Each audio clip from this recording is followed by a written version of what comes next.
Hello and welcome to another Tabletop Games Blog Saturday review. Under the glow of the moon, the forest stalls sizzled and steamed. Ramen bowls, takoyaki, and miso soup filled the air with rich, savory aromas. Woodland chefs scurried between stoves, each eager to cook the most delicious dishes, only to be outdone by competitors who stole their patrons right from under their noses. The question is whether you have what it takes to serve up the best culinary creations that burst with Umami by John Eskridge from Heidelberg Games with art by Ikuku Nakai.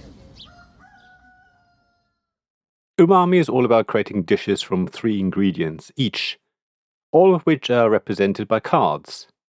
Objective cards that define what ingredients are required, and ingredient cards that you play to make up dishes.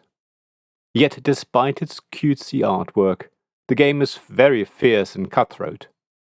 Where the first couple of games will mostly be chill multiplayer solitaire experiences, as you'll get to grips with the rules, some of you will soon realize that the best way to win is by stealing objective cards from your opponents, by cooking up better versions of their dishes. On your turn, you select one ingredient from your hand and one from the shared market, both of which you play in front of you. Deciding which cards to choose feels both simple and deceptively tactical. Given that the market loses a card and gains a new one every turn, Umami is very dynamic. The game state changes every turn, so you must never lose sight of what is happening, and given that you're trying to outdo your opponents means you have to constantly check what they might be planning. Choosing to complete a dish yourself is tempting, yet outcompeting another chef by creating a more delicious version often yields greater rewards, because not only does your opponent lose points, but you also gain them. You are even able to steal an ingredient and add it to your larder. That's what gives Umami such a deliciously sharp edge. It's like sharpened cleavers at midnight. Timing is also crucial. You don't want to finish a dish too early, because that can leave it vulnerable to being outdone by other players. However, waiting too long risks that another player steals one of the ingredients and overtakes you.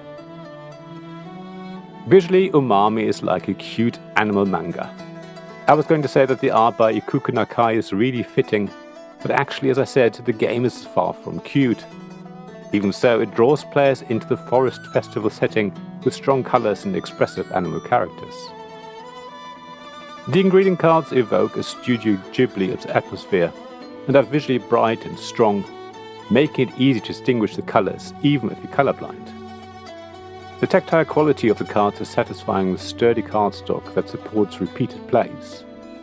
Overall, components are very clear and legible, reflecting a thoughtful balance between functional design and thematic storytelling. Yet the setting, while visually charming, doesn't feel integral to gameplay. You can easily treat Umami as an abstract game of outbidding other players with better card combinations.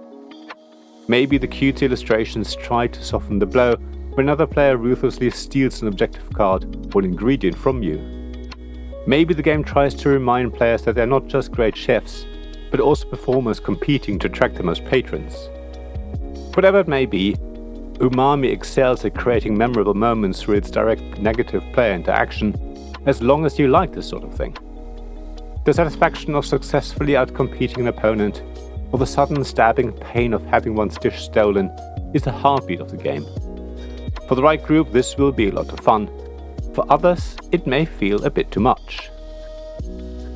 Either way, Umami is a delicious blend of strategy, interaction, and visual charm.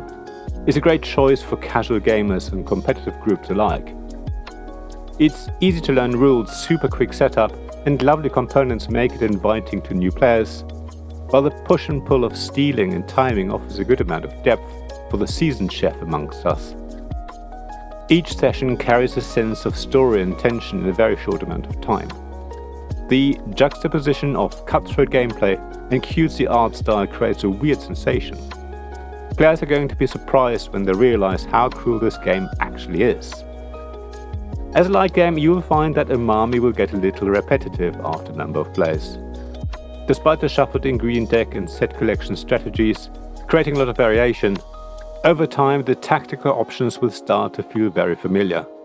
It's not a game you want to play all night long, but as a game to start everyone off with or to finish a game night on, it works perfectly.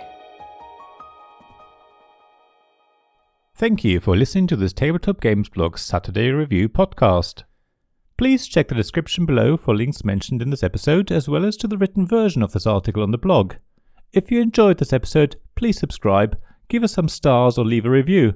Please also tell your friends about me, and if you want to offer financial support, check out my Patreon and Ko-fi pages, links to which you'll find in the blog at tabletopgamesblog.com. So thank you again for listening, and I hope to see you again soon. This podcast was made possible by the generous help of my supporters. Royal Patron Sean Newman, Magic Champion John Risley, Castle Guards David Miller and James Naylor, Dice Masters Alex Bardi, Paul Grogan and Robin Kay, and Shining Lights Jacob Davis, Gavin Jones and Richard Simpson.